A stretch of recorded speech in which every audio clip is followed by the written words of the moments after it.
ప్రేమ స్వరూపులారా, విద్యార్థులారా, who am I? Welcome to InSAIde Scoop, a podcast that brings you practical servings of Swami's sweetest teachings. We are very grateful to have Sister Vahinie with us today. Sister Vahinie is a senior audit consultant for a leading international consulting company, and she's also the SSSIO International Young Adult Coordinator. Welcome, Sister Vahinie. I am so happy to have you. Nira, thank you so much for having me and offering my loving salutations to my Master of Love, Bhagavan Sri Sathya Sai Baba, loving Sairam to our listeners as well, and loving greetings to all. It's really great to be here with you today. I'm a dedicated listener of InSAIde Scoops. I think the roles have switched and now I'm on the hot seat. So excited to be here. I'm sure you're used to being on the hot seat given your role, sis, and you'll be great. So let's kick things off today with our segment called Third Speed Samsara. And like the third speed of a bhajan, your answers have to be quick and entertaining. Does that sound good? Got it. It sounds daunting, but excited. You'll be great. Okay. 3 things that come to mind when I say love. Swami, love all, serve all, and that warm, fuzzy feeling. Oh, that's nice. 3 relationships that personify true love to you. And that can be like a fictional story or anything. True love, yeah. I would say it's the love between God and his disciple. So my relationship with Swami. Secondly, I think with your parents. I think they're your first loves, your first gurus, so your parents. And then another relationship is the relationship with my puppy. So with your pet, I would say. And you can even see that relationship with Swami and Sai Gita and the love they shared as well. Now, the next couple of questions are more of like, I'll give you 2 options and you pick which one you would go for, okay? So, more friends or more followers? More friends. Leave a bad relationship or continue to work on it to keep the peace? Leave a bad relationship. Though it's tricky, but I think you should first start with self-love. Awesome. Jack of all trades or master of one? Master of one. Nice. Tell your best friend you think she can do better or not say anything at all? Tell your best friend. You should be honest. Tell your best friend if you can improve. Nice. Beauty or brains? Everything. Spoken of. Reading Sai literature or devotional singing? For me, I love devotional singing, but Sai literature comes with the mix, but devotional singing for me. Fame or fortune? Godliness, spirituality, but... Sis, that was not part of the question. I think those are fleeting pleasures in the world, but if I had to, maybe fortune. I don't know. Okay. Yeah. Basically, you're not happy with my question. I got the message. Honesty or relatability? Honesty. Be authentic. Awesome. I like that. Okay, then that's a wrap. See, it wasn't as bad as you thought it was going to be. But moving on to the beauty and the brains, I guess, if you're good inside and you have like great intellect as well, I would say that beauty comes from within as well. So yeah. And beauty is really in the eye of the beholder. So who's to judge what's beautiful or not, right? Yep. Absolutely. You hit the nail on the head, Nira. Okay, sis. Great Third Speed Samsara segment. Now we're going to move into something that I have been personally grappling with. That is understanding what true love really is and how we can navigate that in our daily lives.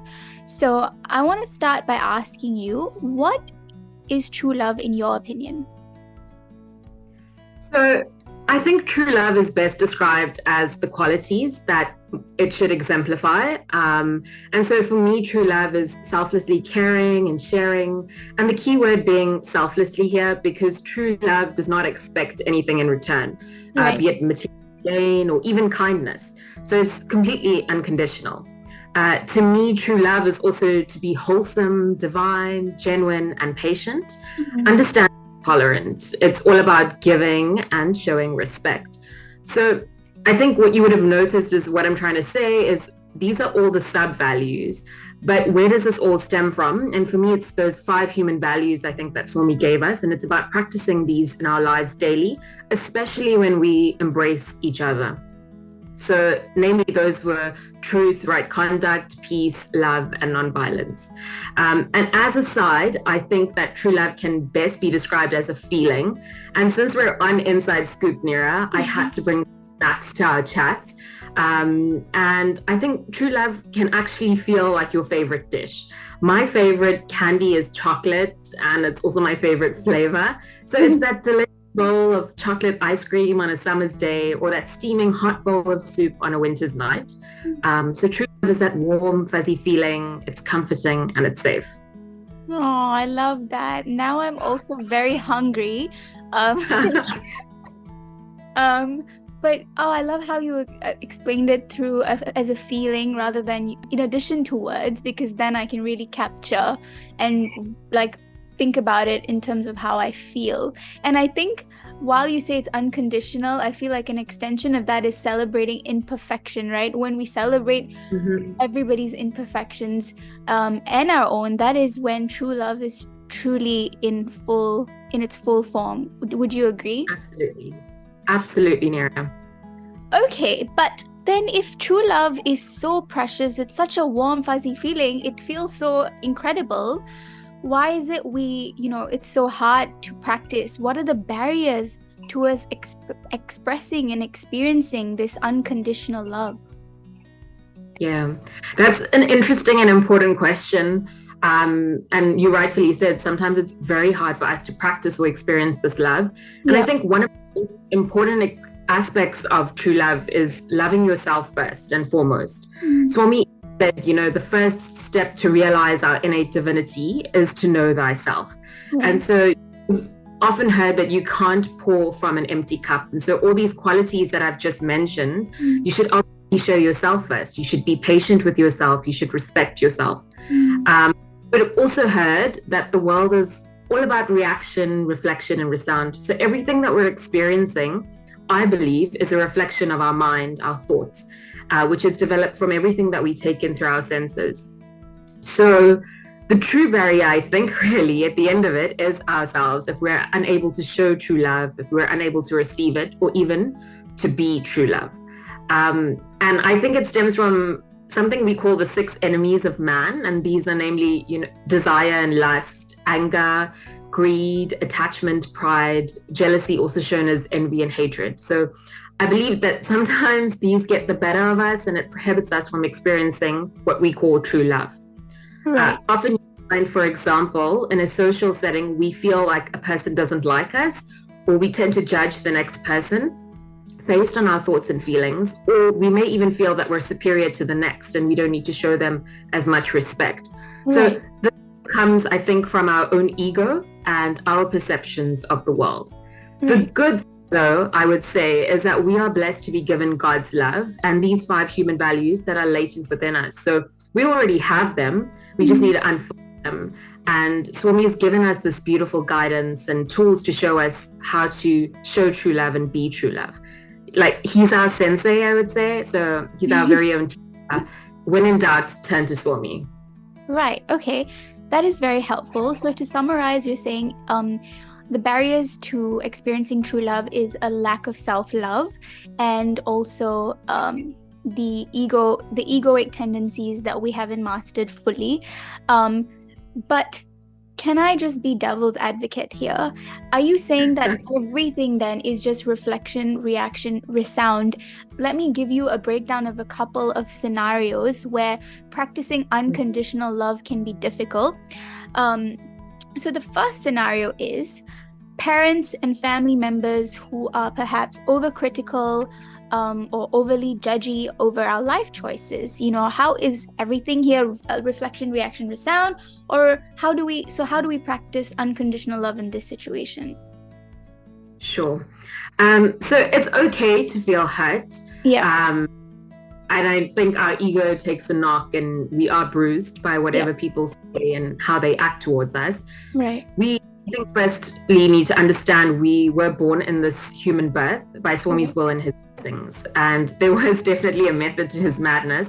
If we can conquer this human birth, we can reach liberation. And Swami said he separated himself from himself to love himself. And that was the essence of creation. So to feel emotions is a very human thing, and it's okay to do so. Right. I think why we feel hurt, it comes from our ego. And yes, we can be confident. We can think that, we're the most successful person, and why should people criticize us? But we shouldn't take it to heart. And I think this is where Swami teaches us to be equanimous, so taking the good and the bad in the same stride. Sometimes I think why it affects us so much as well is because it plays on our insecurities. But we should still show our love and light so that a person can understand that it's not right to criticize. And in fact, Swami says it's one of the greatest sins. In saying that, when you rightfully asked, is everything reaction, reflection, resound? Sometimes people are going through things in life that we are not aware of. And so they could be projecting from their experience. So if I had a bad day, just say my alarm didn't go off in the morning and I woke up, I spilled coffee on my brand new white shirt, I'm stuck in traffic and I was late for work. So my entire day has been a series of events that were not favorable, and hence I can become rude in my emails and my tone and how I interact with people. So I think that principle, and I learned this the very first time in the Sri Sathya Sai International Leadership Program for young adults, is that of understanding first and then adjusting. So empathizing with the next person, understanding the situation. But in having said that, I mean, we all go through criticism, whether it be from our family, from the world. And I think it's in our control or our power to make those decisions, to consciously love, to share love, and to be intentional about our actions, good actions, that is. Right. Okay. So what I'm hearing is, in this situation, understanding before adjusting will help us have the capacity to love truly, despite, our ego being bruised. But I just want to understand a bit deeper. So when you say show a love, how would you practically do it in a situation like this, where you're confronted with a family member or a parent that is just, passing unnecessary criticism? How would you, in practice, deal with it? How would you show that love? This can be very difficult, I think, to show sometimes, especially when you're in the situation and in the heat of the moment. My first go-to reaction, I think there's two reactions everyone has, is the fight or the flight. I don't think it would be either, but it is about silence. Right. So just remain silent and ignore or block out what the person has said. And this is mainly because I don't want my emotions to get the better of me and then regret something that I may have said. Right. Another thing is, if there's something negative in my life, I'll say, Swami, you deal with it. Or in that situation, I'd say, what would Swami do? I know it's inevitable. And you do get those family members that will decide, when are you getting married? Oh, you put on some weight. Are you going to exercise, etc. So you're going to come up with these situations in life, but take it in your stride. It builds character. And I think Swami will take care of the rest. Another, example we can look at is Swami himself. His life is his message, and he's received much of criticism over the years for his mission, for what he's done, his philosophies, and yet he still is able to show unconditional love, pure and selfless love. And he has this bhajan, or this devotional song, which I love, and I love it especially when he sings it. But he says, love is my form. And Swami's form is all of creation. If you look at his entire being, it's the 5 elements, it's his creation. So love is God, and we should live in that love. And Swami also says that he is God and he knows it, but the difference is we are also God, but we just don't know it yet. So I think we can turn to him as an example to just guide us as that lighthouse in the midst of a storm, I guess. That is very powerful, sis. Moving on to the second category. people ignoring you at bhajans and acknowledging everybody else, and you've not done anything to this person, or just feeling unwelcoming vibes from not even friends but like acquaintances, how would you deal with practice unconditional love in those situations? Would you be using the same method you listed before, or a different approach? This is an interesting question. I also think it's very relevant, especially young adults that are, whether you're new to the fold or new to a center, etc.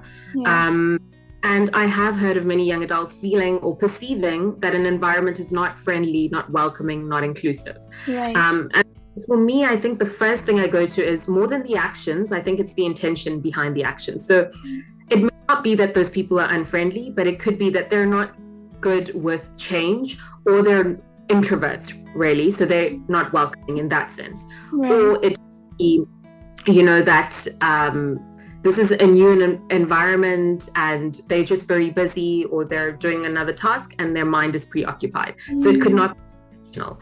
But we still need to show love and be love in these situations. So I would say, if anything does happen unfavorably to you, I think you should still be polite, greet people, and do not have any ill feelings or any ill intent.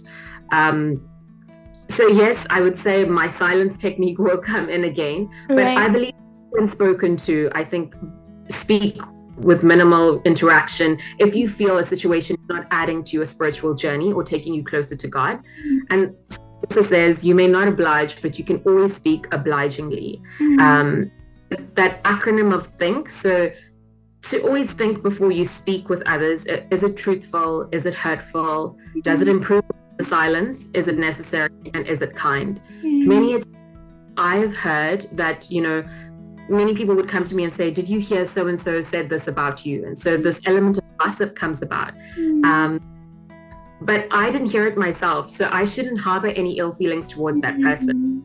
And if that person said it, there could be a reason the person said it, although it is human to feel some type of way when you first hear it. But I think still show love and send the light to the person. I can give you an example from work.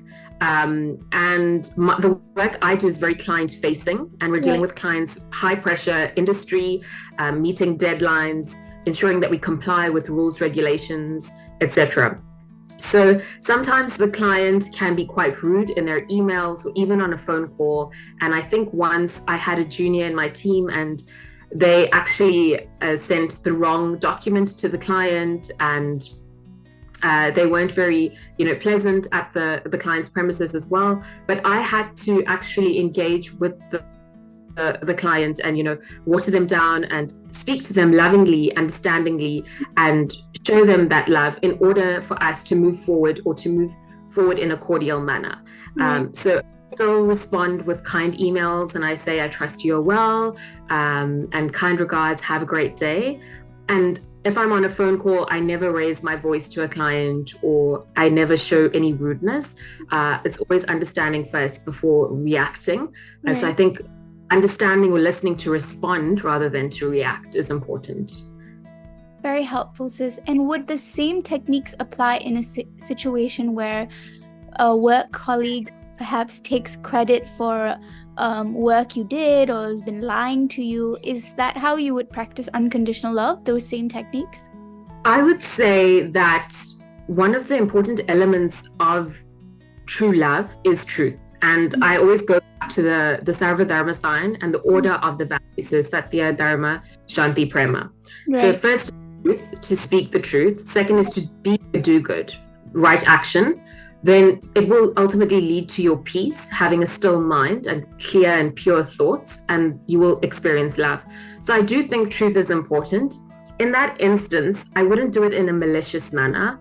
I would ensure that the parties that are involved are aware of the truth. And, if it is a point that, for example, we in my work have to do a portfolio of evidence of all the skills and competencies that we meet. And that's how you get your professional qualification. So I would not allow someone to take credit for example, a task that I completed if I need that competency. If I did a competency and I was fully qualified, etc. I can help the person in their journey, but I need to also explain to them the importance of telling the truth. Also understand, I think that Swami is the silent observer about all our actions. So our efforts do not go unnoticed or in vain. So always show love, but showing love could also mean doing it in a loving and understanding manner, teaching someone the right way. And I think that's a way of showing love. Right. So always correct someone in a loving manner. Yeah. Right. Okay, great. And the final sort of category, I think, is one that is most, I would say, tricky. This is sort of the toxic relationship where there is some form of emotional, verbal, physical abuse. How do we practice true unconditional love in a situation like this? So that's a very interesting and I would say tricky question, Nira, but Swami's given us the guidance, and I think it stems as well from ourselves. And in life, we all have choices, and we need to make, decisions for our better good or for the higher good. So if you find yourself in a toxic relationship or situation that's not adding to your spiritual journey or not taking you closer to God, and may not be the most loving environment, I believe that you should actually take yourself out of that situation. Swami emphasized the importance of keeping good company. And so I would need to dissociate with, people or a situation that is not adding this love to my life or this kindness and toxicity, if you may say that. So for example, if you go to a place that's not sattvic, pure, filled with good vibrations and energy, more often than not, you may not experience this, love principle. An example here, and it's a very abstract example, but it's one of those sins that Swami talks about is gambling. Mm-hmm. So if you're winning, you're going to become greedy, and that's one of those enemies of man that's going to take over you. So you're winning and you're going to have all of this pomp and pride. But if you're losing, you're going to get jealous of the next person that is winning, or you could get angry as well. So it's not the best environment to experience true love. So I think where to put yourself in which situation is a really helpful technique or a tactic that I would use. I would rather go to a satsang or be with people of like minds and, share the same values as I do. The analogy I would give you here is a fish in newspaper. The newspaper starts to smell like the fish, but if you wrap roses in newspaper, the newspaper will start to smell like the roses. And so even in this toxic relationship, it's important, that you hear all, you say nothing, you bear all and do nothing, but you should also have that self-love and make the good decisions for yourself. So for example, a relationship between spouses, I think it's important that it is a safe place and that it is loving and not toxic. It has three qualities, Swami says. It knows no fear, it does not beg anything from anyone, and it's just love for love's sake, so no material gain. And these three qualities are core to love, and it's called sacred love and actually true love. So you should not be loving out of fear or intimidation or any violence, I would say, or a toxic environment, because that is not true love. So we need to discriminate if the situation is taking us closer to God or further away. And I think that all stems from ourselves as well. So we need to be brave enough and be courageous in love. And Swami says, be courageous lions. So have the courage to show love, but also understand when you need to be loved in the correct manner. That is an excellent answer, sis. Like you said at the beginning, true love starts with self-love. And I am now reminded of a story that one of the Sai students had narrated to us a few years ago. And I think it will be beneficial for the listeners. So I'm just going to share it with you if you don't mind. Sure. So this group of students were sitting around Swami and they were like asking Swami, what does true spirituality mean? Can you just encapsulate it in a short sentence? And Swami says, true spirituality is love all, serve all. But then they were so disappointed by that answer because they also wanted something very complex. And then Swami says, but before loving others, you must first love yourself. And what does that mean? it means you should want to get rid of all your bad habits and not have bad thoughts about yourself. And you should be self-confident, not in a narcissistic way, but in a way that you love and recognize your inherent divinity. That is the love for the God within you. That is true sadhana, he says, not just namasmarana and singing bhajans. This self-love is true sadhana. So I think when we, learn to put ourselves in situations of good company where we are respecting that love for ourselves, and there is, as Swami said, there is no greater sadhana. So I think you really hit the nail on the head there with how you explained how to deal with this toxic relationship. Wow, what a beautiful story. Again, Swami just showing us the example of how we need to be. Absolutely.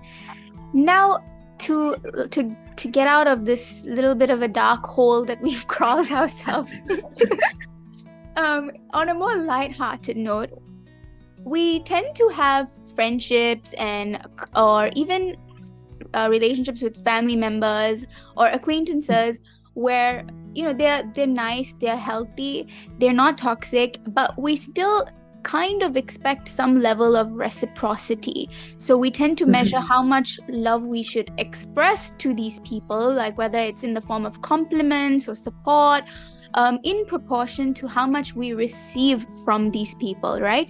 Is that true love? And how do you navigate that? So the first example that comes to mind of reciprocation is my puppy. And I have a little pug. Her name is Shanti, which means peace. So if I have to leave her alone for the whole day, or if I have to go for a holiday and still come back, she still greets me with the same love, the same energy, the same warmth, and still wags her little tail. So it's that kind of love with no expectation, no reward needed, but she still shows me the love, the loyalty, even if I may be late to feed her, or if I even reprimand her for doing something naughty. So I think that's an example of reciprocation that I look towards as an example. Another would be, I think, nature. So the sun giving life to all of us and light, and we actually don't give anything back to the sun besides our prayers, I would say, and trees and their oxygen and how they shelter animals and insects, and they're always giving and life-giving. So as humans, we do have expectations. I remember fondly when I was small, for example, if it was a piece of cake, my sister and I, if I had to take a bite from her piece of cake, then I would expect it to take a bite from mine. But if she took 2 bites, then I would be all upset, and then I'd want to take it back, and that kind of thing. So it's always a push and pull, and you want, as you rightfully said, you want to match the next person. But I don't think reciprocation is a key factor to showing true love or being true love. We should always be willing to love selflessly without expecting anything. In fact, the reward is to see the next person happy or the next person smile. And that's that whole concept of selfless seva or service, and loving and serving all. Ways in which we can reciprocate love. And it is important to do so because I think it's a form of gratitude, actually. And I think key to life is to show love to everything and everyone around you, and first and foremost love to God, of course. Fantastic. It's very, very interesting, and I think the key as well is why we sometimes fall prey to, I want them to reciprocate the way I'm showing them love, or they're not doing as much as I have done for them. The key to counter that is what you actually said earlier about filling our own cup. So when our cup is full, then it's easier to give, even though they're not giving back, right? And a double shot, like when we have coffee and we want a double shot, like I feel that double shot is when we make an appointment with Swami every day and connect with his unconditional love and validation. Like every day, taking that time and say, Swami, I'm gonna be your instrument to spread unconditional love, and without expecting anything, but that means you have to fill me with that unconditional love and give me the validation so that I'm only seeking it from you. So I think that is also something that could really help with reciprocity. The next question I have, sis, is does setting boundaries mean that we're not expressing unconditional love? Absolutely not. I think setting boundaries are really important. It does not impede true love or our ability to love or ability to be loved. I think more importantly, it fosters love. Um, as you know, it comes from, I think, Roman poetry, but absence or distance makes the heart grow fonder. So a work colleague, you don't have to be with them all the hours of the day, on the weekends, etc. You can still show them love when you meet them. A friend that you haven't seen in 5 years, 10 years, you can still show love when you together again. So setting boundaries is important for yourself and your health. And I think we've mentioned so much on self-love, but it's also important for the next person so that a healthy relationship is fostered and it shows a great sense of love and friendship. So boundaries are indeed important. Great.